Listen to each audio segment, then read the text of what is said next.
We're live. Welcome.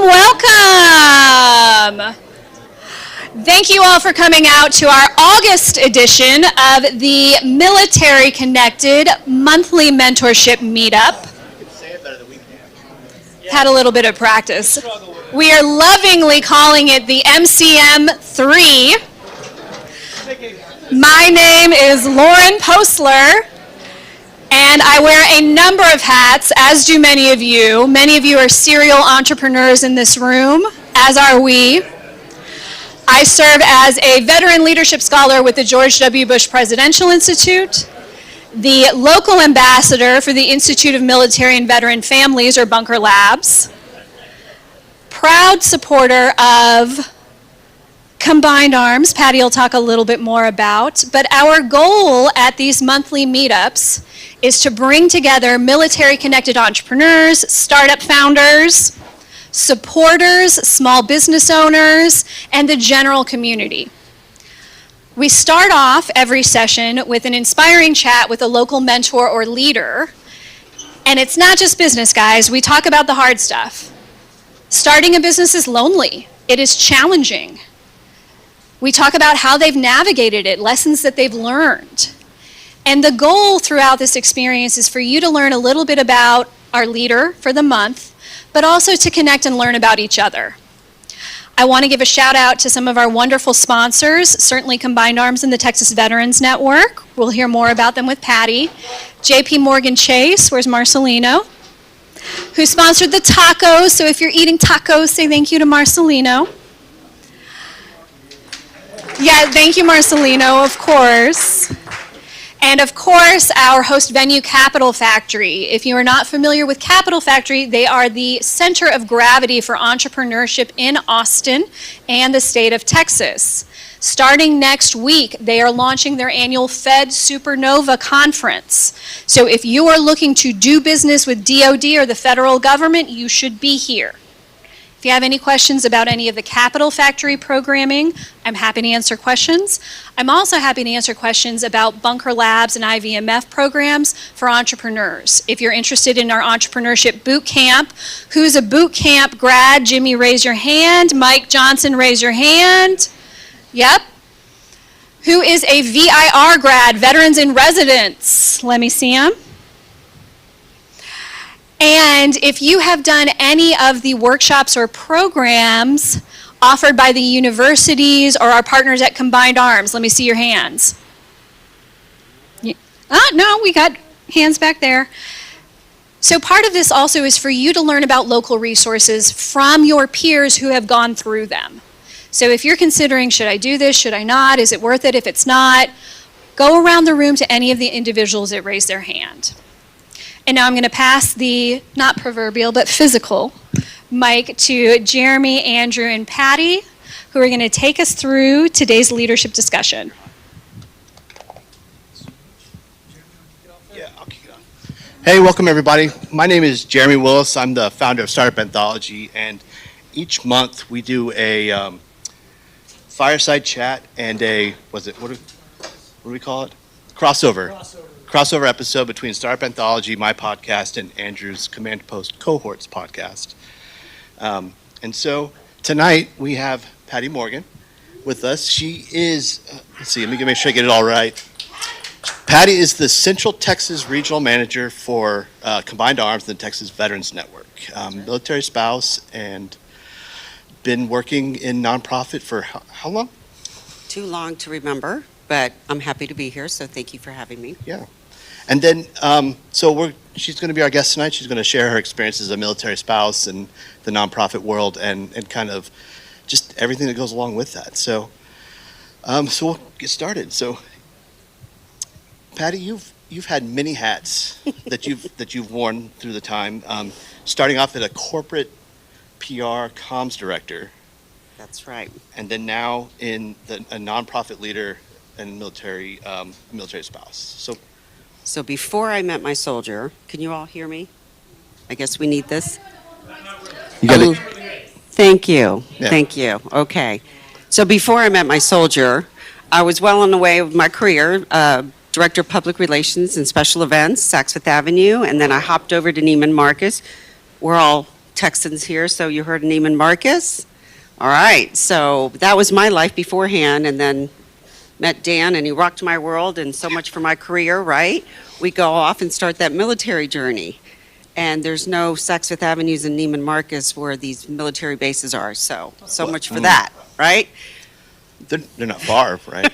They're far. Yeah, okay. What's kind of like, how did y'all meet? How was that story happen? And then how did you transition into this nonprofit world and in the world of service? Well, we met kind of later in life, to be honest with you, because I was working and he was also already a captain at the time. Okay. He came back stateside. He had finished his assignment in Vicenza, Italy. So we met on the East Coast. This was all before Patty gets the great assignments, right? You know how that goes. And so we met and we just kind of knew right away. And so we were engaged within the year, married within 6 months. And then there is baptism by fire to the military journey, and drank the Kool-Aid, and so here we are. Yeah. The Kool-Aid, yeah. There is no halfway, right? You're all in or you're not. So how did that transition into the now helping military families, helping service members? Because one of your roles you had was a VA benefits advisor. And when we talked before this podcast, you talked about being like connecting the dots and like the glue between the military and the VA. Correct. Yeah. So while we were at Joint Base Lewis McChord, towards the end, actually he retired out of there, and he actually retired. We stayed there with the kids, or I stayed there. Put it this way, he had 2 years at Joint Base Lewis McChord. We had 6. Okay. That's, like, I get So then I was working there as a joint base, at the joint base as the veteran coordinator, the senior benefits advisor. So all of the transitioning service members, you've all been there, we've all been through transition, whether it was a good experience or not, we've all had our own experience, right? And so that had, when we transitioned, I was the one spouse in the classroom. Really? And I'm like, what's wrong with this picture? One, we're married, we're a team, and we were leadership in the military cycle, right? And so we were a team there too. And this was a very important part of getting out, what's available to you, decision-making, budgets, et cetera, et cetera. So, of course, but I was the only spouse in the room. I don't remember any spouses in the room when I transitioned out either. That was just me. So, FYI, if you're in the transition, bring your spouse. Okay, first and foremost, because it is important. You do have to make decisions that impact the rest of your benefits. You might not need everything right away, but you will later on. So when I saw that, it really had an impact on me. And then they had some openings, and so I signed up and I interviewed and I got the job. And then I made it my mission to educate the spouses to be part of the journey and be invited to the table and to have a voice and an opinion, because we all serve, right? We all did this together. Right. Especially being a spouse. Because you also talked about is like balancing work and life during Dan's deployments, and like taking care of the kids. Like you said, 6 years there, but he only spent 2. So that means 4 years of managing the kids and their lives and keeping them going, and then also helping others while you were there. So I guess the next thing is, how has your experience in the corporate world and as a military spouse kind of shape your approach to servant leadership and supporting the military community that you have? Well, I was in the private sector retail, so that's also with service, right? Communications, management, marketing, but it's a service industry. And so by no mistake, we end up in the service industry, our combined arms branches, and we are there to serve everybody in the units. So the units became our extended families, and we're trying to connect everybody to resources and socials and getting them connected and building those bridges. And it's, team building 101. And when you're in these command posts, you have 2 years to make an impact, if not less. So it's baptism by fire. All of us here know what it's like. We've been there and we've done that. And so that was kind of an extension. And at first I thought it was going to be so much different, but it really wasn't. And in terms of a mission and a statement and importance, and that spoke volumes to me, more so than the retail sector, but we're still serving, right? We're still connecting. We're trying to find the common norms and not the differences amongst those that were in our community in that respect. Well, that, and then also you talked about supporting the younger generation in the military and like getting them to transition as they transition out or while they're in. So that's connecting that service is huge, and just like carrying on that legacy to the next generation. So. Well, it's hard. It's overwhelming. How many of you all are married in the audience?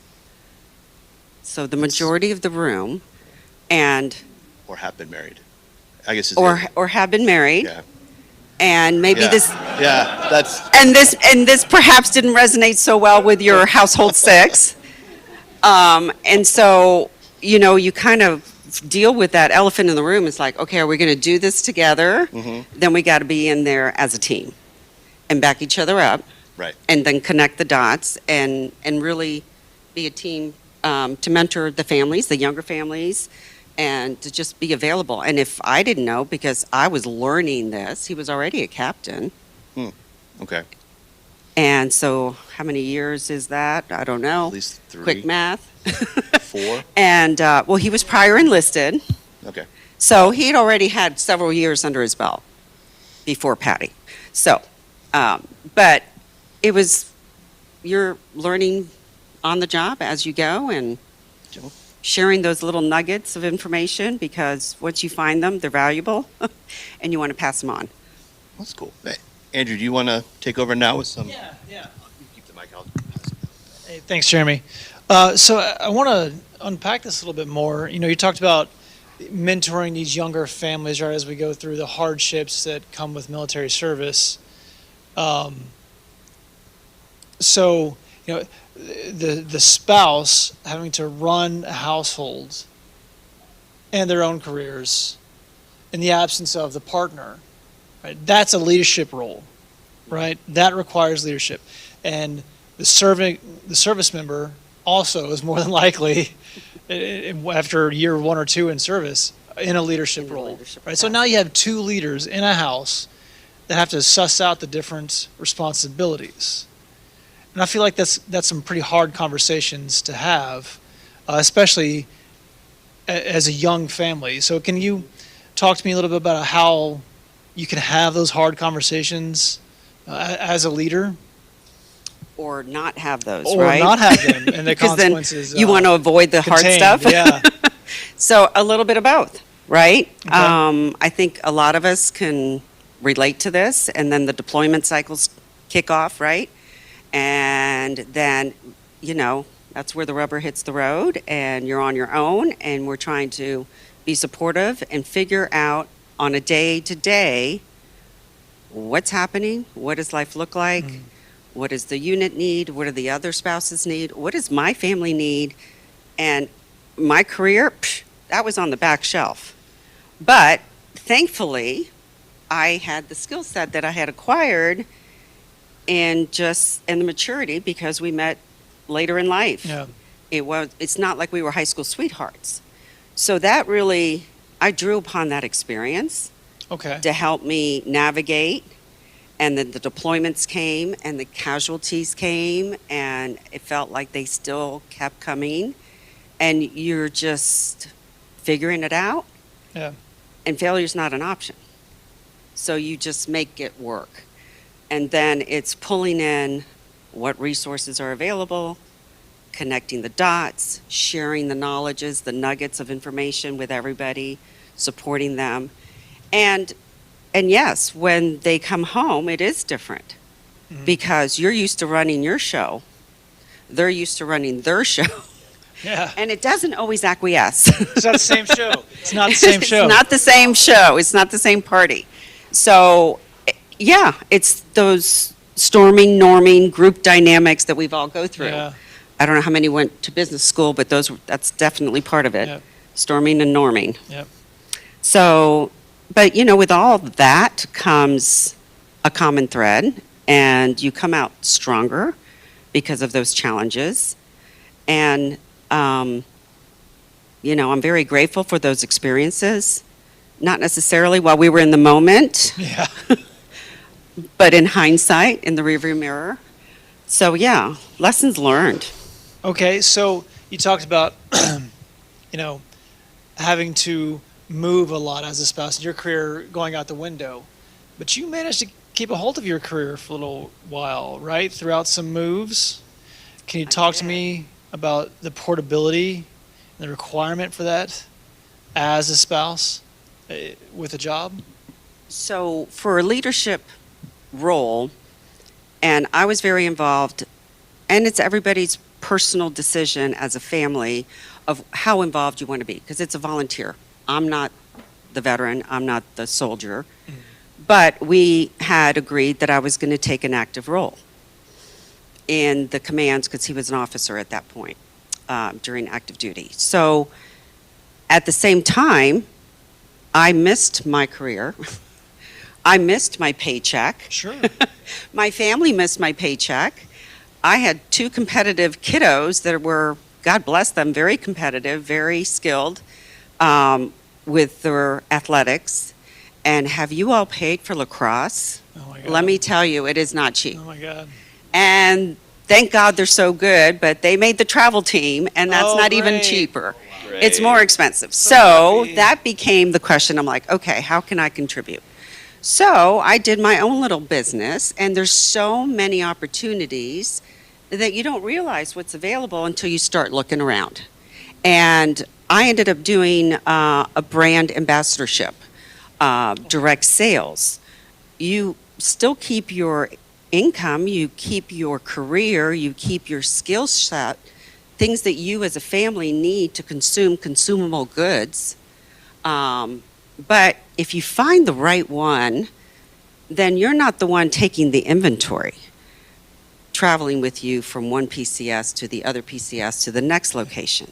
If you find the right ones that speak to you, you can still be gainfully employed, still keep your career, still be entrepreneurial, get a paycheck, and not have to deal with what I call the negative side of the house and warehousing, right?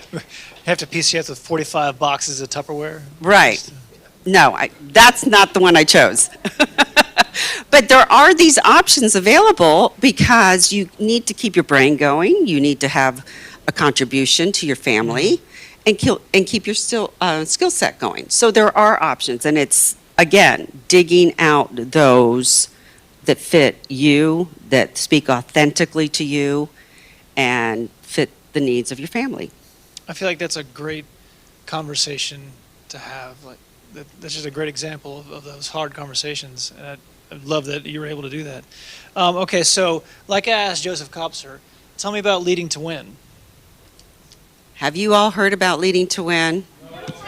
Okay. Tell us. So part of my journey now representing Central Texas as the regional manager for Texas Veterans Network, which is a program of combined arms. But what we do as an organization is connect the dots.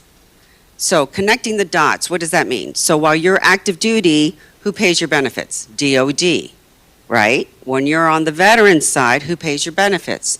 The VA. Well, there's a lot of gaps, right? Mm-hmm. So the nonprofit, private sector fill in the gaps of those benefits because there is not one perfect system, all right? So ours is a network of our state agencies, so the Texas Veteran Commission, the Workforce Commission, our land board. Texas has a wonderful land board that is, I don't know how many states have that. I want to say there's only 2. But the nonprofit sector is doing good by filling in the gaps, and they recognize that they can create programs, do additional funding, and build in and help the community where not all the benefits of the VA can. Or they can, but the wait lines are significant. Or you live in rural Texas and you have to drive 90 miles to your closest service, right? So what we do as an organization is an app, a platform that seamlessly connects you securely, foot stomp, because you're loading up all of your personal information. And so you don't know who you're connecting to, but ours is a closed system, single point of entry. So your information is secure. We do SOFIC audits quarterly to make sure that it's secure. And we literally partner with all of our state partners, national partners, and over 350 nonprofits on a national basis to give and deliver benefits and programs to the veteran military community. That, in addition to what we do as an organization, but this region benefits by having a single regional conference that started 3 years ago. So this is nothing new to the area, but it may be new to you all because this year we did the heavy lifting from some volunteers in the space and took this out of the wings of IBM. And it was started back by an Army veteran that was running the Army Veteran Resource Group, and it was called Leading to Win. And the topic changes year by year, which is timely for the community, the defense sector, the semiconductor sector, manufacturing, all of these things that are active, ongoing conversations, especially in Central Texas. So this year's theme is Bridging the Gap. Sound familiar? We all need that, right? We all need to have these conversations that we can speak candidly with the guardrails off. What is working? What is not? How can we fix it? Have creative brainstorming conversations, and having us all together in one place with the providers, with our officials, with the nonprofit organizations, and have a candid conversation. So that is Leading to Win 25 that's coming up in September over 9/11 weekend. We are going to be at Dell Diamond on the 12th. It's Friday the 12th. Officially. Foot stomp. We're net 30, so it's live. I have a flyer on my table over there that you all can scan the QR code. We have loaded up all the information on the website. This year it's a standalone, a nonprofit, the Leading to Win Foundation. So if you are interested in participating in the conversation, being in the room, please check out the website, please register. We have a lot of friends that are going to be there that are providers in the space, which speaks to my community and the partners that I represent in Central Texas. But we would love to invite everybody here and to learn a little bit more about entrepreneurship, job, transition, wellness, a host of topics. I love it. It's good stuff. I'm glad we're solidifying. We can see it's solidifying now. Okay, we can pitch. You got anything else? I was going to pitch it back to the audience now for a little Q&A. I'm going to give this to Lauren. You're going to hold it. Yeah, Oh. You're going to hold it. For you. Okay. So I do see a question from Chris. Quick, let's everyone give a big round of applause to Patty for sharing her entrepreneurial Thank journey. And on the heels of the announcement about Leading to Win, will you raise your hand if you were engaged in the Leading to Win conference? Brian Cook, Chris Vanderberg, Patty, myself. If you'd like to learn anything more, we would love to talk to you about the event. So let's open this up to the audience for questions for our speaker. And then also, if you have questions, comments, takeaways that resonated with you. For example, Patty sharing how she had to have tough leadership conversations. Who in this room has had to deal with more than one leader who maybe were operating in silos and had to figure out how to get on the same page? Whoever has had that experience? That resonated with me a lot. So I'm thinking about that now in my own journey as an entrepreneur. Thank you, Patty. So questions, comments, and takeaways that you'd like to share with the audience. Chris, and I'm going to ask everyone that you share your name along with your question or comment. Thanks, Lauren. Chris Vandenberg, 17 hats. I don't have to talk about all of them. But this is for Patty specifically. Do you feel like you lose yourself in serving others? And how do you refill your cup when you are constantly pouring out into others? That's a great question. Thank you for asking that. I would say it's the opposite way. Because I was that spouse that came from the retail sector, that didn't marry my high school husband and my sweetheart, and we entered the military together, that I was like trying to absorb anything and everything at one time like a little sponge and learn all this military lingo. So because of that, I felt empowered that I wanted to pay it back. And so for me, it really echoes and it fills my cup. I know that I sleep like a baby at night because if I made somebody's day and just helped in one little way, I know I made a difference. So, no, my husband's not getting shot at. He's home here, and I sleep like a baby because I've made it my mission to try to just learn so much about this sector, this whole ecosystem. We're all interconnected, and there's a lot to learn. Great question, Chris. Thank Thank you, you. Others, Wayne, my friend, are you going to keep it clean? No promises? Wayne Mai, and I'm Batman. My question, and thank you for sharing, Patty. My question is, when you say you guys connect the dots, right, between the military and then the VA, what do you mean by benefits? Is it like benefits that fill in the gap? And if that's the case, how do we go about accessing that? So if you are in need of services that perhaps you're in your transition journey and the VA perhaps doesn't offer that particular service, but there's a nonprofit that has a customized program, mentoring, career search, career mentoring, LinkedIn profiles, LinkedIn pictures, resumes. We've all done one, right? There's a gazillion ways to do a resume, cut and paste and all of that, but everybody's a little bit different. We learn differently. We're audio, visual learners, so we have to find the right fit for you, and these are the nonprofits that literally fill in the gaps in those respects, that perhaps it's not a program that's so formalized that it's at the VA or it was at the DoD system when you were active duty, but the nonprofit sector is very creative, and they feel and see the need, and they create programs, and then they get resourced to be able to provide those programs to the community. So, great question, thank you for asking, and that's what we do in the sector.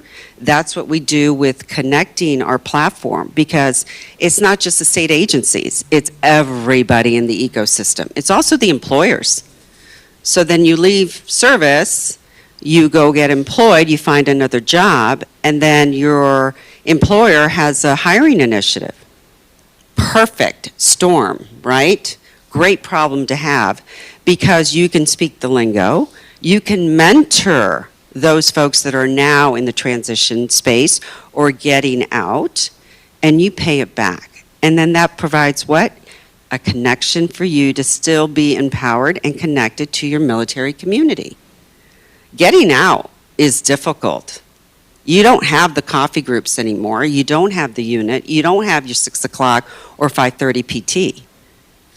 It's challenging. There is no question about it. And if anybody sugarcoats it, we all call you know what on it. So, and I'm being careful because we're, trying to be a lady. Anyhow, so the nonprofits connect the dots. They create the programs that fill in those gaps. That's a great question. The VA even knows that these nonprofits exist, and like as you go to the VA, they know where to direct you or any type of service like Provide Arms to find out all the things that are available. Yes and no. A little bit of both. The VA can't be all things to all people. It's impossible. And the backlog is significant sometimes because of that. So the nonprofit sectors try to take the burden off and share the capacity and fill in the gaps in that respect. We have other folks that are, in terms of health and wellness, that can provide a service. They're going to be network providers so that they cast a wide net. Not everybody can go to the building, right? So you have your little satellite clinics and your network of providers to broaden the horizon as to make it accessible for all the folks. Same thing with other resources. Same thing with career services and things of that nature. So I have a follow-up question to that for the audience. Who here works with, volunteers with, or is associated with a nonprofit serving the military and veteran community?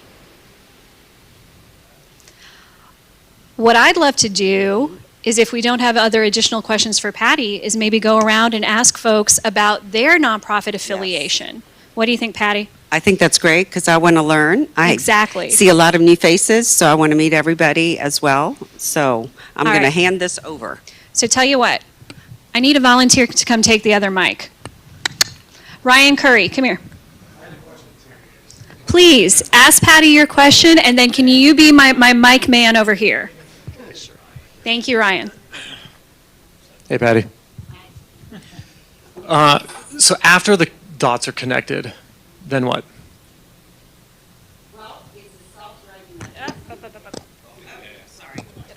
You got my mic. So self-driving mechanism, so self-advocating. So it depends. We all have to be our advocates, right? Not everybody that gets out has seasons and years under their belt. So hopefully we can mentor those that need a voice. But our platform helps you drive and connect and makes that electronic connection. We also have mental wellness on our platform. Again, it's a self-driving checklist. So once that connection's made, if it's answered by our partners, because there is a human on the other side of that email, then the conversation starts. Go ahead. Is there anything connecting the organization so there's a holistic view of the veteran? So if they go from organization to organization? I would say yes, and I know that, Ryan, you in particular are going to have lots of questions for Patty. So my suggestion is, I still want to hear from everyone in the room, but I'll be the mic person. there you go. I know that we want to dive Thank into you. that, so thank you. All right, back to those hands. Who here? All right, we're going to go around the room. So Ryan, I'll take one, then you take one. Hi everyone, I'm Jake from White Belt Racing Academy, and I work with multiple organizations that are building community for veterans in the motorsports world. There's Battle Scarred Motorsports, Guardian Angel Motorsports, Vet Motorsports, and what we do is we do a therapeutic approach by getting you behind the wheel, whether that's of a real sports car on a racetrack or in a wheel-to-wheel environment, or even if low barrier to entry option like a PlayStation and Gran Turismo at home might be a good option. Let's hop online, find a server, and we'll have 20 veterans or veteran connected or just cool people racing around, helping each other have more fun and build community. So the big question for Jake is, are we doing an F1 party, Jake? Let's do it. Okay, we will figure out an F1 party with Jake. Brian Cook. Hi, Brian Cook. Really close, right? So I'm the VP of Programs here at the AUSA Texas Capital Area Chapter. For anybody who didn't know already, we got Best Chapter of the Year again for Level 2, which is up from where we were before. I also am the Secretary of the Black Horse Association, which is 11th Armored Cavalry Regiment Association worldwide. And lastly, I'm on the board at a small organization called Vet Jobs that helps get jobs for veterans. Brian and I are also on the board of the Leading to Win Foundation. There we go. All right, moving on. Come on, boy. All right. How's everybody doing? Hey. All right, so first off, thank you for your story. I appreciate it. My name is Chane Jackson. I own a D1 training facility in Jollyville. And just recently, we partnered with the organization called Merging Vets and Players. And they actually bring vets and athletes together. And they do a workout, and at the end of the workout, they actually, and now mind you, I don't own it. They leverage our facility for the workout. So they leverage our facility for the workout. So, and we have coaches to train, all that kind of good stuff. But, athletes get together, players at the end, and they talk about like that experience of that transition. When you leave the field, it's the same way as like leaving the military. They feel that trauma of leaving that group, of that bond, and that having that camaraderie.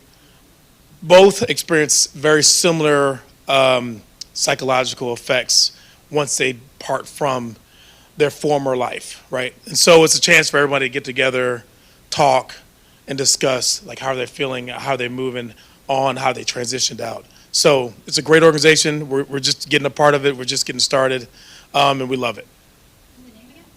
My name is Chane Jackson. Merging Vets and Players is called MVP. That's what I thought. Yes. Okay. And I think Karen Sharshan left, but we will introduce you later. How about this side of the room? Who's next? Chris Vandenberg, VFW 4443 in Oak Hill, Southwest Austin. You might have it on your tables, but we are doing a barbecue fest here in November for Veterans Month to support our posts. And then it's a kind of a hybrid of a barbecue competition and a local farmer, rancher, vendor event. So that's one thing that we do at the VFW. But if you, I am cooking, I'm selling plates. Plates will be for $10. But with that, it's, the VFW is way more than that. It's more about the community, and they're dying off slowly but surely. So one thing leading into that, or to talk about that, is the bridging the gap, what we talked about with Leading to Win. So working with all these different veteran service organizations, the VFW does a lot more than just camaraderie and community. They do a lot for legislative, for veterans, for benefits and things like that. So if you haven't plugged into your VFW, whether you've had past issues with it or stories or whatever, just try to re-plug in, because they're really trying to do, better for the community and get connected. Thanks. Chris also wears a lot of other hats as well. So if you're interested in sustainable agriculture, farming, therapeutic, engagement in a garden, you should talk to him too. Who else over here? I was looking at you, my friend. Thanks. Hey, hello. Thank you, Patty, for sharing your story. My name is Marcelo Dieguez. I'm with the American GI Forum, National Veteran Outreach Program. It's been around since 1972, not me, but the organization. But definitely we've been serving regimes of veterans. It hasn't changed, to be honest with you guys, since Vietnam. The regimes have come and go. Different veterans have been with us, and we've served them, and we're continuing to serve. We're serving Space Force veterans. I mean, that's the arena that we're in. But we focus on employment. We do counseling. We have telehealth services, actual LPC counselors to be able to reach out, because I know there's a lot of speaking of counseling, mental health, but we actually have those individuals on hand. Actually, I referred like 3 veterans today, so I'm waiting for their appointments to get scheduled. It's really HIPAA compliant, so we're securing our lines as much as everyone else is, because we want to look out for the best for our veterans. And we also have what I call it a buddy system, but it's case management, and it may help resonate to the gentleman in the back over there in the black shirt, because case management is actually where it's at. The buddy system, it looks at like that, where we're walking with that veteran for the next 6 months, staying in contact with them to make sure continuity is happening, goals are met, short-term, long-term, so that way when we walk away at that 6-month marker, we're able to know our mission's done and we can move on to the next veteran. For our employment pieces, we definitely are here to help the veterans find those jobs, and we link up with them and stay with them for about a year. So that's, you got to get used to looking at this, right? I cut my hair, so I look different now. But definitely, we're here for the long haul. And that's what it's about, so that way we can pass that baton on to the next generation of veterans. So thank you all. I love it. And I will say, I did not pay Marcelo to mention the Space Force, but if you are interested in the Space Force, that is my day job. So happy to chat with anyone about the Space Force and Space Force Association. Who else engaged with nonprofits? On this side. Jim, yes, sir. So Jim Orbach, Patty, thank you for sharing. That was really exciting. Two nonprofits that I'm involved with. One is called Suits and Soldiers, and what it does is it's a team building shooting event that special ops guys come out and take them through a weekend event. Essentially, it's a fundraiser primarily focused towards the gaps for special ops veterans, and then also for countering trafficking in children, and especially the backside psychological impact and the counseling required there. And then the second one is I work with another group called Club Beyond, and we were just talking about it. They have a family camp down in Lone Hollow Ranch, and I got to run the kitchen, so cooking eggs and the deep fryer. So people were not sick afterwards, so it was a good event. So Thank you, Jim. Jimmy, I'm coming for you. Let's talk about psychedelic healing for veterans. So I'm Jimmy. I guess, so I think she wanted me to talk about, I have a hiking group here locally that we meet every Friday morning. And it's a big community in the psychedelic world for healing PTSD and things of that nature. And I've seen a lot of very outstanding results with this as using it as medicine. The hiking group, we meet every Friday morning. We usually, we partake in a few things sometimes, but it's not required. And just hike, get together and have that community. And lately it's been really hot, so we'll get in the water at some point in time. I think this Friday we're gonna go paddleboarding versus hiking because it's hot. And it's, so. Where's this Friday? Jessica Hollis Park. Jessica Hollis Park, 8 a.m. There you go. Okay. Mac, coming for you, Texas Veterans Commission. So I'm a commissioner with the Austin Commission on Veterans Affairs. So it's a good way to kind of get involved representing veterans. Not a nonprofit, but we are a commission that works with the city of Austin. In our commission, there's literally dozens of lifestyle commissions for every interest you could think of, including bicycling and using the parks and all that kind of stuff. But we represent the veterans in Austin, so we hold monthly meetings. We collect up input from veterans on what they need, and then we relay that to the city and try to get it either passed into law here in the city or included in the city budget. And there's a couple of districts where you may be recruiting new commissioners, is that right? We're trying to right now. We have two, so we're under the open meetings laws, so we have to meet quorum. I think if you never heard of quorum, the last 2 weeks you probably heard about it. And we're currently have two unfilled seats for District 4 and District 6 here in the city of Austin. And these... Yeah, you're going to have to Google that. It is on the city's website. But you actually don't have to live in that district in order to serve that district. So if you really do have a desire to serve, you can come see me after this, and I'll try to link you up with that council member. The council member has to nominate you, so they usually will want like a resume, maybe interview you, and then you get voted on by the city council. It's way easier than it sounds. And I know I texted y'all, I need to follow up on that. So any other individuals who are engaged with a nonprofit or an organization serving our military community?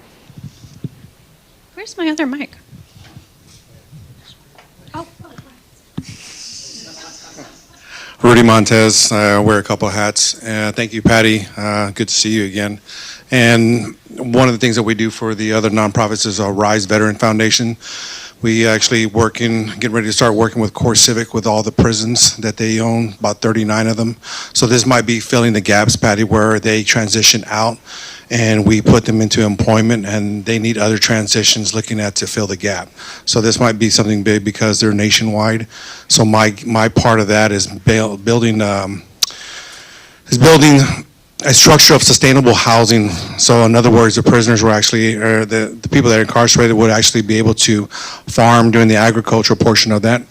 And then we would process sustainable building materials so that way they do have housing when they get out and then they actually get employed. But filling the gaps would be where Combined Arms and you guys would do. Thank you. I was a very bad partner in this. Ooh, and we need to check the levels on this mic. Okay, so one more. Yes. Hi, I'm Jeanette Spain. I'm with TexasVeteranRealtor.com. So that's what I do. I'm a realtor, and I help provide real estate guidance to those who served and those who stood beside them the entire time, both past and present. And so I just help people, try to buy smart and sell strong all across Central Texas. And so if we're able to do that, then, everybody has to have a place to live, right? Whether you're transitioning. So I'm a military professional, relocation professional as well. And so I'm able to help if you're PCSing. I'm helping if you already transitioned out. I can help get you with Veterans Land Board. I can get you, the different resources. I just want to make sure that veterans stay and help other veterans because we all speak the same language and that we're there to support it. But my one thing for Patty is, what can we do to help better champion you in what you're currently doing? Great way to close strong. I love it. Patty, take us out, and then we will break into networking and engaging with each other. And I want you to introduce yourself to someone you have not met before. Thank you, ma'am. Thank you for your question. And those organizations that I'm not connected to, I definitely want to continue those conversations. And one, to educate myself and learn more about your programming and upcoming programming.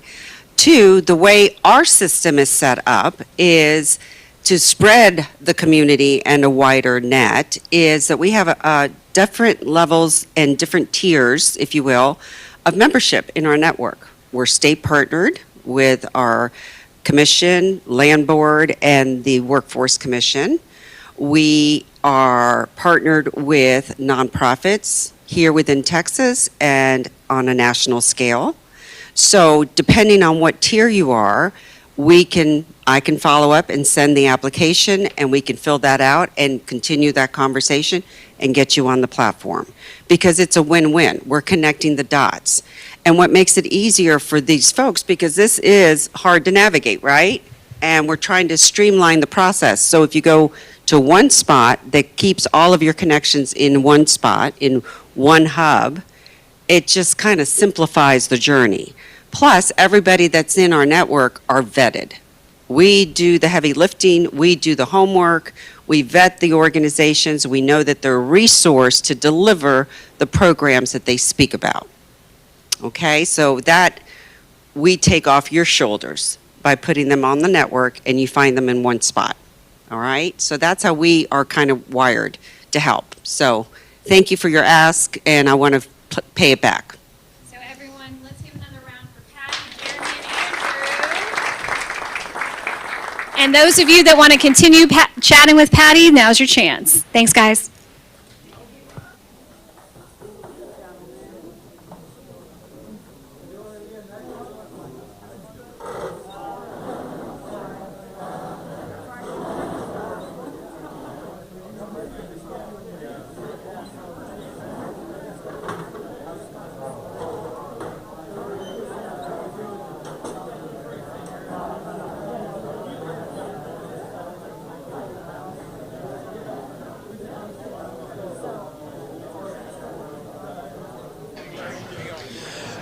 Sorry, guys, I just want to reiterate, Lauren but next month we're doing this again. This is a monthly meetup that we are doing it again, recurring, And I just confirmed they're doing it again here. So if Lauren wants to add to that. Yes, all sessions moving forward will be at Capital Factory, second Wednesday of every month, right here, same time, same place.